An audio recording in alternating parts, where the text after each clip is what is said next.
छित जल पावक गगन समीरा, छित जल पावक गगन समीरा, छित जल पावक।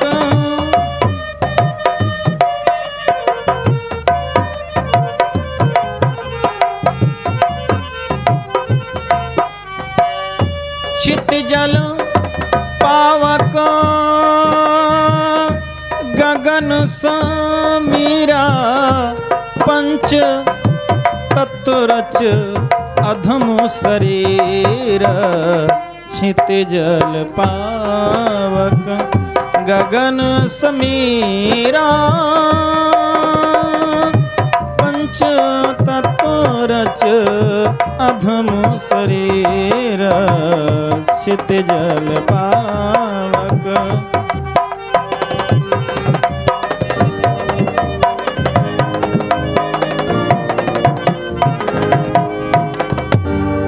छित जल पावक। उसके बाद बताया कि अधम शरीरा, जल वो भी शुद्ध होता है, ध्यान से सुनना। अग्नि वो भी पावन है, वायु का तत्व जो हमारे अंदर वो भी पावन है, आकाश का तत्व वो भी पावन है, भूमि का तत्व वो भी पावन है। जब इसमें सब कुछ महाराज जी पावन है, तो आपने इस शरीर को अधम बता दिया, तो ये अधम कैसे हो गया? तो बाबा जी कहने लगे, सुनो बैठो बताते हैं। तुलसीदास जी ने कहा, देखो अधम इसलिए है, जैसे कोल्हू में अगर सरसों डाली जाए तो उसमें तेल निकलता है, एक तरफ खली निकलती है, तो भी फायदेमंद होती है, तेल भी है। गन्ना फैक्ट्री में गन्ना डाला जाता है, एक तरफ उसका भूसा निकलता है, एक तरफ रस निकलता है। मतलब कोई ऐसी चीज नहीं है जो निकृष्ट हो। बोले आधम इसलिए है हमारा शरीर कि चाहे जितनी रबड़ी बढ़िया खाओ, महंगी से महंगी, उसके बाद वो विष्ठा बन जाती है। गंगा जल हम पीते हैं, शुद्ध होता है, परंतु मूत्र के रूप में परिवर्तित हो जाता है। ये बहुत निकृष्ट है। अब उस व्यक्ति ने कहा, ओहो भगवान ने तो आपने बहुत सही कहा, तो महाराज ये निकृष्ट है, तो परमात्मा ने इसको क्यों बनाया है? इसका मतलब हमारा ये शरीर बेकार है, इसे हमें त्याग देना चाहिए, ठीक नहीं है। तो कहा नहीं, ठीक भी है। तो बोले ठीक क्यों है? बोले ये पावन कैसे हो प्रभु, इसका भी वर्णन बताइए। देखिए, अगर हमारा शरीर निकृष्ट है, सब कुछ अच्छा लगते हुए भी अगर ये खराब है, तो ये फायदेमंद, ये पावन, या निर्मल, या कल्याणकारी, या अच्छा किस प्रकार से हो सकता है? तो बोले सुनो,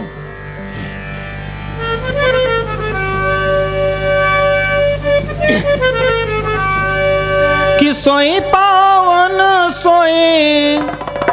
सोई पावन सोई सुभग शरीर, जो तनु पाई भजे रघुवीर, जो तनु पाई भजे रघुवीर।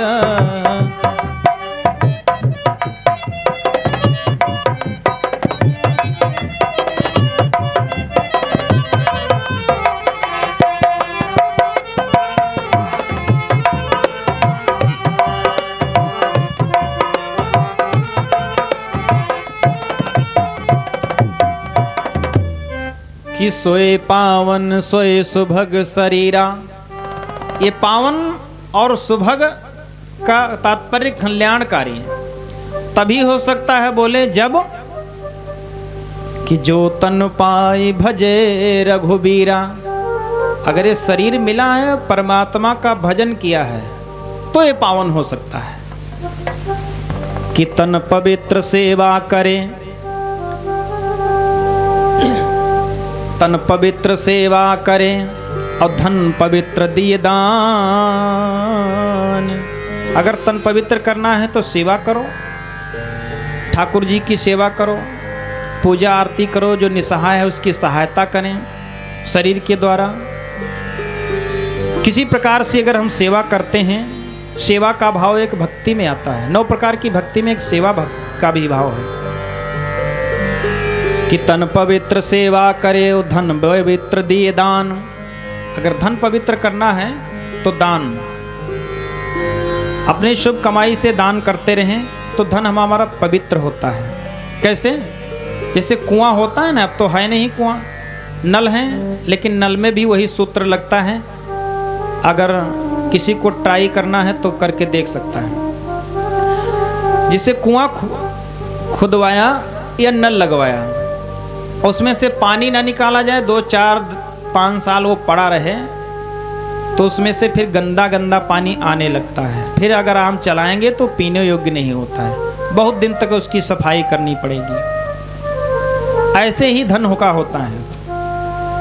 हम व्यवस्थित करते रहें तो पवित्रता रहती है, कुआं के सोते के हिसाब से, अथवा उसमें दुर्गंध आने लगती है। ये संतों के वचन हैं कि तन पवित्र सेवा करे और धन पवित्र दिए दान, और मन पवित्र हरि भजन सो होई त्रिविध कल्याण। मन पवित्र जब हो सकता है जब भगवान का हम भजन करें। सुभग पावन शरीर तभी हो सकता है जब हम भगवान का भजन करेंगे, तभी। सतचित्त और आनंद सच्चिदानंद रूपाय विश्वोत्पत्त्यादि हेतवे, कि जो विश्व की उत्पत्ति करने वाला है, विश्वोत्पत्त्यादि हेतवे, तापत्रे विनाशाय।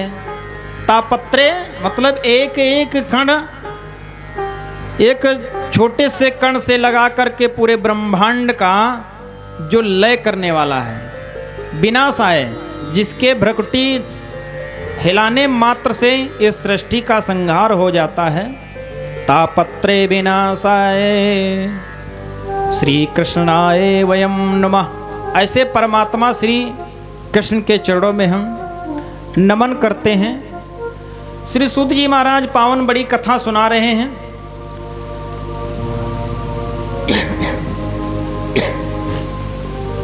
कहते हैं मुनियों, भगवान के कथा के प्रति श्रद्धा हमें अवश्य रखनी चाहिए। बोले श्रद्धा तो रखनी चाहिए, सही कहा आपने।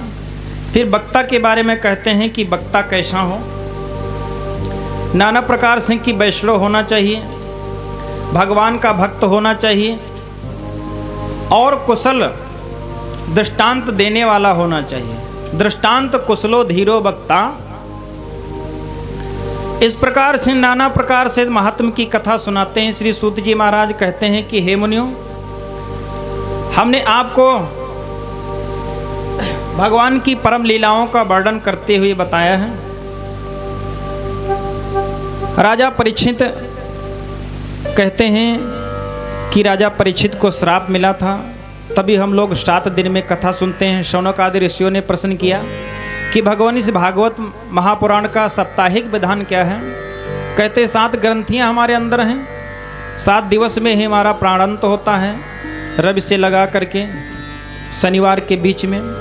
इसी दिन हमारी उत्पत्ति भी होती है। ये संसार द्वितीय है, इसलिए इसका नाम भगवान ने दुनिया रखा है। द्वितीय है ना, इसीलिए जड़ और चैतन्य, गुण और दोष को मिला करके ब्रह्मा जी ने सृष्टि का निर्माण किया है कि जड़ चेतन गुण दो समय और विश्व की निकरतार। इस ब्रह्मा जी ने जड़ जो नहीं चल सकता है। सूत जी कहते हैं कि भगवान की लीला में वैसे तो जड़ कुछ है ही नहीं।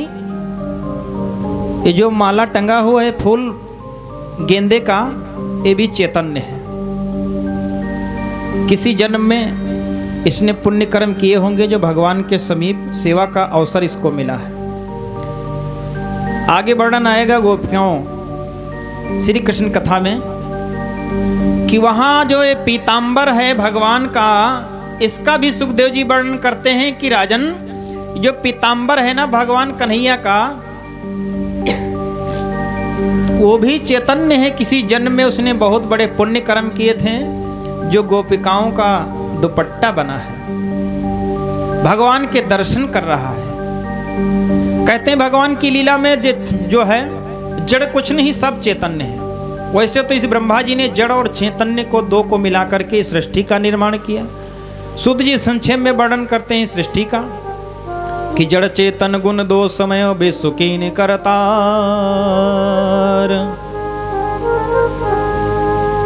गुण और दोष को मिला करके, अगर देखो कोई कहता है कि हमारे अंदर गुण ही गुण हैं, अवगुण नहीं है बिल्कुल भी है, तो ये नहीं हो सकता। जब भगवान ने इस सृष्टि का निर्माण ही इस प्रकार से किया है, गुण और दोष को मिला करके, तो हम कैसे कह सकते हैं कि हमारे अंदर गुण ही हैं, अवगुण है ही नहीं। शुद्धि नाना प्रकार से वर्णन करते हैं, कहते हैं हे कि मुनियों, एक दिन की बात सुनाता हूं महात्मा की कथा में कि एवं पश्यन् कले द्रोसान पर्यटन वनीमहं यामुनं तटमापन्नो यत्र लीला हरेरभूत। तटमापन्नो यमुनम। एक दिन की बात है कि नारद जी महाराज शनकादिक ऋषियों से मिलते हैं और वर्णन सुनाते हैं कि हे भाई, देखिए ब्रह्मा जी ने सबसे पहले जब उत्पत्ति की थी तो शनकादिक ऋषि सनक, सनंदन, सनातन और सनत कुमार 4 बालक उत्पन्न हुए थे। भगवान नारायण का एक अवतार भी बताया जाता है। श्री शनकादिक महाराज की जय। कहते हैं भैया एक दिन की बात है कि मैं भ्रमण कर रहा था इस भूमंडल पे। अच्छा, नारद जी भ्रमण ही करते रहते हैं, रुकते नहीं कहीं, भगवान की लीलाओं का गुणगान करते रहते हैं। दक्ष प्रजापति ने उनको श्राप दे दिया था। दक्ष प्रजापति के कई हजार लड़के। अब नारद जी जब मिले, कहे कहाँ जा रहे हो? बोले पिताजी ने कहा पहले जो है थोड़ा सा गुरु दीक्षा ग्रहण करो, उसके बाद गृहस्थ आश्रम तुमको सिखाते हैं। नारद जी मिल गए। नारद इति नारद, नारद जिसका जो है काम और कार्य कभी रद्द ना होने वाला हो, काम जो वाणी से कहते हैं उनका वचन कभी असत्य नहीं होता, बताया हुआ जुगाड़ कभी फेल नहीं होता। नारद जिसका कार्य रद्द ना होने वाला हो तो नारद हैं। नारद जी ने कहा भाई काहे आप इस माया के प्रपंच में पड़े हैं, भगवान का भजन क्यों नहीं करते? नाना प्रकार से जब समझाया, उनकी समझ में आया, भजन करने के लिए चले गए। दत्त प्रजापति ने थोड़ा सा रोष हुआ, अरे चलो ठीक कोई बात नहीं। बोले फिर जब पुत्रों की उत्पत्ति किया तो नारद जी ने फिर समझाया और उन्हें वन का रास्ता दिखाया। जब फिर वन का रास्ता दिखा दिया तो दक्ष प्रजापति नाराज हो गए और श्राप दे दिया कि तुम 5 मिनट से ज़्यादा कहीं नहीं रुक सकते हैं। अच्छा, किसी को आप अपनी बात बताएंगे तो देर लगेगी। कोई भी कार्य हम बताते हैं तो कुछ न कुछ देर जरूर लगती है। फिर परमात्मा का गुण बताने के लिए, समझाने के लिए तो कल्पों गुजर जाएंगे, लेकिन हो सकता है कई लोग नहीं समझ में आता है, कुछ लोग समझ में आता नहीं, कुछ समझना नहीं चाहते। श्राप दे दिया कि आप इतनी देर तक इससे ज्यादा कहीं रुक नहीं सकते। अच्छा, ऋषियों ने निवेदन किया कि महाराज उनको इतने बड़े विरागी संत, भगवान का भजन करने की वाले, उनको श्राप क्यों लग गया? अच्छा, जो भगवान का भक्त होता है उसको श्राप क्यों लग गया? वो तो भगवान का गुणगान कर रहा था, अच्छा काम सिखा रहा था। तो बोले देखो बाबा बनना कोई खराब बात थोड़ो है, भाई संत बना रहे थे, कोई खराब बात नहीं, फिर भी श्राप क्यों दे दिया, क्यों लग गया श्राप? बोले देखो बाबा बनना खराब बात तो नहीं है, लेकिन अगर सब बाबा बन जाएंगे तो बाबा बनना बंद हो जाएंगे। ध्यान से सुनिएगा, सूत जी ने कहा कि अगर सब बाबा बन जाएंगे तो बाबा बनना बंद हो जाएंगे। अच्छा, सभी जब बाबा ही हो जाएंगे तो बाबा कहाँ से आएंगे? बोले गृहस्थ आश्रम जानते हो, जो शहर के बीच से होकर के रास्ता जाता है वो है गृहस्थ आश्रम, और हाईवे क्या है? ये संत का रास्ता है। संत का रास्ता हाईवे है जहाँ पर कोई रुकावट नहीं आती है। लेकिन वो रुकावट क्यों नहीं आती है? क्योंकि वो हाईवे इसीलिए बनाया ही गया है, वहाँ रुकावट ना आने पाए, वो आराम आराम से चला जाए। गृहस्थ आश्रम इसीलिए बनाया है कि रुक रुक के चलना। फिर कोई कहता हॉर्न बजाता रुको, अरे पीछे हटो पीछे हटो। नाना प्रकार की व्याधियों से जो गुजर करके मार्ग पे पहुंचे अपने लक्ष्य को, उसे गृहस्थ आश्रम कहते हैं। तो गृहस्थ आश्रम कठिन है ही है, परंतु अगर सब इसी तरीके से हो जाएंगे तो सृष्टि का निर्माण ब्रह्मा जी ने कर रखा, उसमें सहयोग कौन करेगा? नारद जी भ्रमण कर रहे थे, सूत जी कहते हैं, तो नाना प्रकार से देश देशांतर तक भ्रमण किया तो देखा कि उनको कोई अच्छा ना तो आश्रम मिला, ना तो कहीं व्यवस्था स्थान मिला जहाँ पर नारद जी आराम से बैठ करके भगवान का भजन कीर्तन सुनते और कथा सुनते हैं। श्री सूत जी कहते हैं कि जब नारद जी भारत भूमि पे आए तो उनको जो है नाना प्रकार से वैष्णव भक्त, बड़े बड़े आश्रम मठ मिले,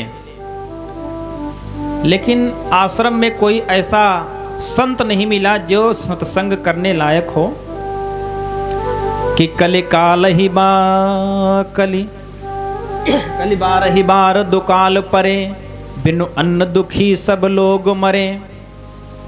कहते हैं कलिकाल में परमात्मा के भजन का अकाल पड़ गया और दुखी होकर के लोग नाना प्रकार से अन्न के लिए नहीं, अन्न परमात्मा का भजन रूपी जो है मर रहे हैं, कल्याण के उस पद पे नहीं पहुंच रहे हैं। संतों को देखा नाना प्रकार से असंत लोग संत का नाटक बनाए हुए फिर रहे हैं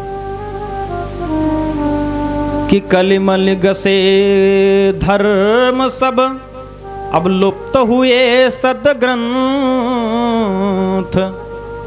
इस कलियुग कलिकाल ने देखा कि कलिमल ग्रसे धर्म सब, धर्म जो सनातन हमारा वैदिक है आदि, जिसको परमात्मा ने बनाया, उसको इस कलियुग कलिकाल ने धीरे धीरे ग्रास बना लिया है।